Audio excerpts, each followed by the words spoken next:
audible? Yes, sir, you are. Okay, thank you. Thank you, Deepa, for that very generous introduction. Uh, Respected Reverend Father Prashant, uh, dear Ranjit, dear Jomon K.George, um, and other dignitaries here online today morning. Good morning to all of you, and thank you for having me on this panel today. Um, I don't know. I don't know exactly what to speak today because usually what I do is to cut down on the speech element and try to make it as interactive as possible. So that makes it very easy. I can just walk in and start interacting, and it's more sensible as well because I don't know what the audience really wants to hear from you. Otherwise, you just become like an all India radio, just broadcasting whatever you speak, and you expect that the people are bound to listen. They are helpless. But with technology, there is always the option of muting nowadays. Uh, Whereas, in the earlier days, at least before 1 year, it was captive audience. They had no choice. So let's try to make use of the technology that's available. If there's anything to be discussed, any hints are welcome in the chat box. I'll always abide by that. Apart from that, I think it's a good that such a discussion is happening. Such forums are active nowadays, where based on the available market trends, based on the trends that the economy is showing. Uh, the youngsters should have an opportunity to discuss and have some clarity on their career options and where they're headed.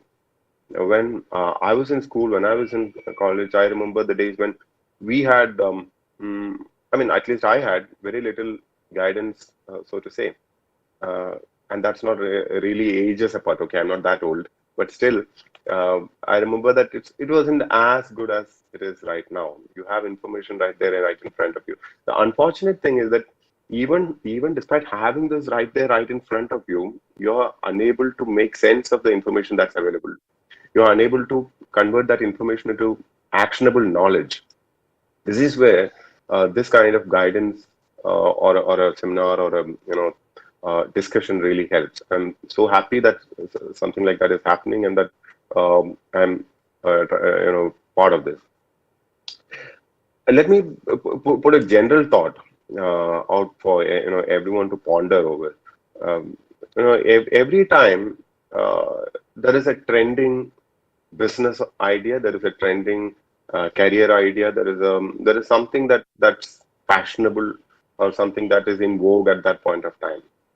Uh, if you recollect, at one point of time, when I was in school, I remember people used to invest in uh, Adumanjim. All of you must have heard of it. Okay, that was fashionable. That was a trending. At least the people thought that you could get returns out of that. Then you had even more interesting stuff like that. I mean, even in farming, for instance, you had a herd mentality towards what was that? There was some crop that was, you know, I forgot what exactly it was, but when you had rubber, everyone goes for rubber. When there is something Vanilla, else, sir. Vanilla. yeah, vanilla, exactly. Vanilla was the one. Thank you, thank you. There was a huge herd mentality, everyone going after vanilla. After that, you don't hear about it. Uh, I think the key differentiator for a successful, um, I won't say successful careerist or anything, but the smart move would be to slightly project yourself 5-10 years ahead of what's happening. Um, you see, when everyone is going in for vanilla, oh, have I lost the video? Video is not there, sir, but you're audible. Oh, I just suddenly lost that. And, just a second. I'm back. Yes, you're back, sir. You're back. Yeah. Okay. Thank you. Yeah. What I was saying is you have to project yourself at least 5-10 years ahead of the time and then visualize how things go. The vanilla cultivation has a cycle of just 1 year, so you should have visualized it that everyone is going to cultivate vanilla. So obviously, you are going to be dumped. Market is going to dump with vanilla. You are not going to reach anywhere. Same with career. When you choose a particular stream of career and you find that everyone is choosing that career, remember that you will be like vanilla. You will be dumped. Hmm. So you need to have some smart understanding when you're choosing a career, because vanilla, of course, you can change the crop, you can cultivate something else, but what will you cultivate for yourself? What about your career option once you have chosen it and you're stuck? Um, you see, one of my friends, he had gone to China, of course, before this lockdown. Um, I have my doubts whether he was the one who brought in the virus to India. But anyway, he he visited some sort of a techno park, info park kind of place, and he was telling me he got into the techno park kind of place. It's a closed environment. It's a huge campus, sprawling campus with hundreds of companies there, corporates working there. The moment you enter there, you park your vehicle and then you are taken around in a vehicle which they provide.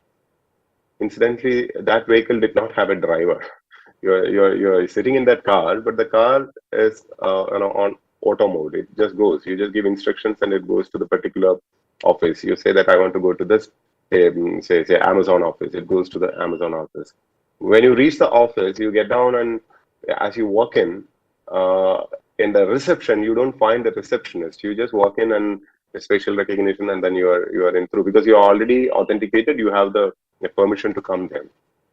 Uh, After that, he goes around, does his meeting, and then goes to the canteen for having food. Uh, he just walks in with his colleagues from the Chinese company. And, they take the food in their plates, and as they walk out, there is the cash counter where you just have to stand, and it scans your face and debits the money from your account according to the amount of food you have already taken, which is already again the whole thing is automated. Now, why I'm telling the story is, can we just do an analysis of the impact on employment or job or career this incident gives out? I mean, what do we make out of it? Just think of it. You lost the job of a driver. Okay, the driver is no longer required. The receptionist is no longer there. The receptionist also has lost a job.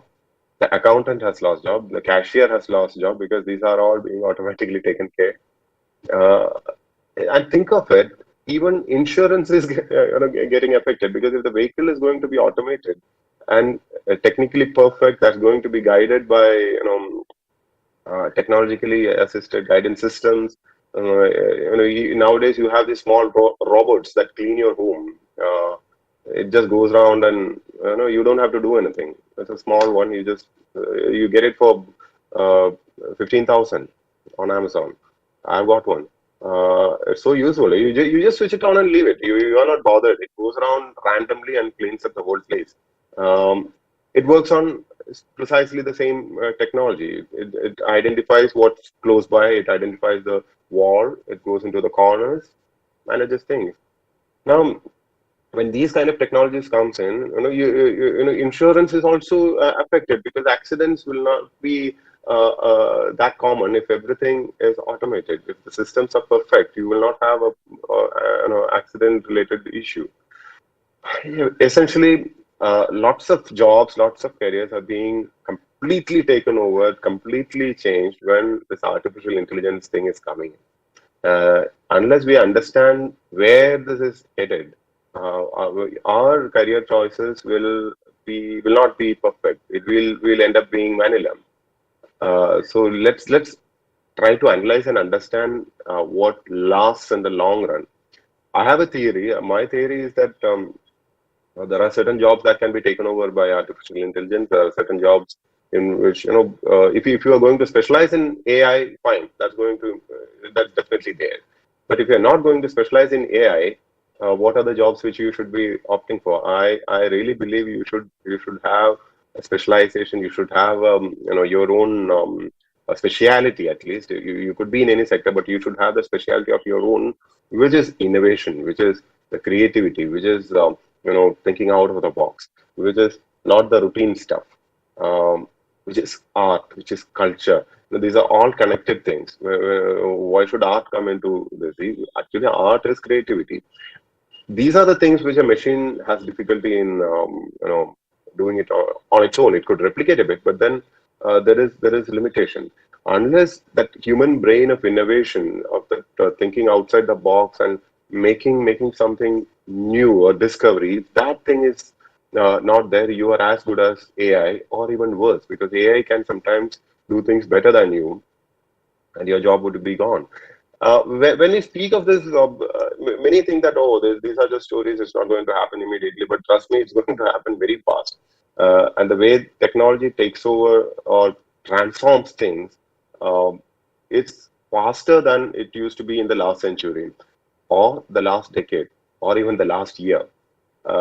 We know for ourselves. See, earlier when we would try to push in a bit of technology and innovation for in the corporate sector, there was so much of resistance. Now, thanks to COVID, now everything is technology driven. Everyone wants to do technology driven and make things as less with human interface as possible. The trend is very obvious. The times, when did the mobile technology come in? When did smartphones come in? When did we start messaging? Just imagine the pace at which things are taking over completely. A platform like this, where we do discussion, do meetings, this was not at all acceptable for the general masses until last year. Now you can see this is the regular thing. Every child is now being trained on such platforms. Schools have shifted to such platforms. So you have an entire generation which is more comfortable on this kind of a platform than one-to-one personal interaction. These are dangerous trends for certain careers, for certain jobs, because it renders certain jobs very redundant.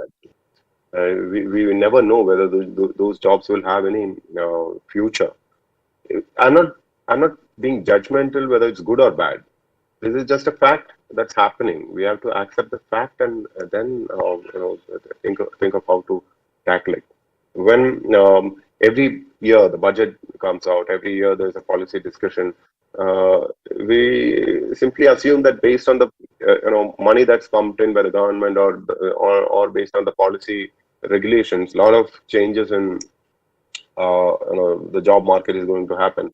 Honestly, what I feel is that there is a force, there's a market force that is much beyond all this. Even the government is a player. Even the government is a player in the whole scheme of things. Where just like it's like a huge corporate entity. In fact, most MNCs have better strength, better technology, and better wherewithal to change the whole economy than certain governments. So basically, we are all mere players in this huge, large stage where this drama is unfolding. So the better we try to understand the script, it's good for us. Let's try to decipher the script and find a career solution or an option for each one. It should be individual option, it should be optimized, customized. It can never be a herd mentality. Never go by the herd mentality. Never assume that you can be a Manila and still survive. That will never happen. Be very realistic and be honest to yourself. And maybe think what you really want. What do you really want in life, and what do you really want in a career? And don't get stuck with certain notions or ideas or advices that are given by people like me, who claim to have exposure or expertise. It really doesn't work that way. You have to think for yourself. Don't make others give you customized, or no, not customized, their own ideas. You have to customize it for yourself. You have to apply your mind. I think I've blabbered enough for today. If there's anything to be discussed or anything asked, because I'll stick to the time limit, and I never would like to cross the time limit. And I really hope that this session, this interaction, this forum throws a bit of light to the youngsters out there. Uh, I have often thought that I should have had better options, exposure, and all that. I've had friends who who bloomed later in their career because there was nobody to give them the right guidance at the right time. So people who are here, youngsters who are here on this forum, actually feel happy and privileged that you are getting the right guidance with so many experts out here. It's not a small thing, and the options are out there. Like for instance, this is a corporate world out there. You are in need of so many smart company secretaries. Actually, there is so much of demand. When we try to recruit, we find it very difficult to find the right people. I keep telling that if the youngsters choose to understand the trend and take a appropriate career choice, that will be in their benefit. I wouldn't elaborate much on that, but yeah, I think I'll